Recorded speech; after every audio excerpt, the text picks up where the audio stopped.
Сәлеметсіздер ме? Бүгін біз айран жасайтын боламыз. Және де оны дүкеннен сатып алмайсыздар. Өздеріңіздің қолдарыңыздан 2-3 қана ингредиенттен тұрады. Видеоны соңына дейін қарап, бізбен бірге болыңыз. Ең алдымен сүтімізді алып, сүзгішпен сүзіп, ыдысымызға құйып аламыз. Міне дәл видеодағыдай құйып алатын боласыздар.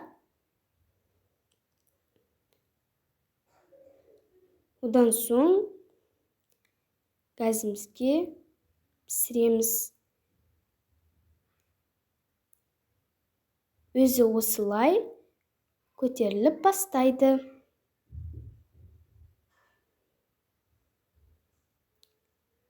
Міне. Одан соң 15% осындай қаймақ қажет болатын болады. Дүкендердің барлығында сатылады. Осы қаймақты аласыздардан сүтімізге салып аламыз. Бізде мысалға 2 литр болса, 2-3 қасықтай саламыз. Одан кейін айта кетейін, міндетті түрде сүтіміз де қаймағымыз да жылы болуы қажет. Одан кейін бетін жауып бір күнге ұйытып қоямыз. Міне, біздің айранымыз дайын. Осылай қараңыздаршы, өте керемет. Қаймағы шығып, күшті болып тұр. Одан кейін араластырып аламыз. Міне.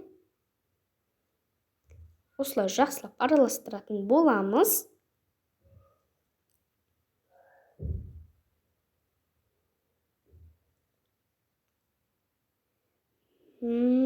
Қандай күшті. Енді кружкамызға құйып аламыз. Міне біздің айранымыз дайын. Ең ерекшелігі қолдан жасайсыз. Және де 2-3 қана ингредиенттен өте керемет. Видеоны соңына дейін қарағаныңызға рахмет. Ас болсын.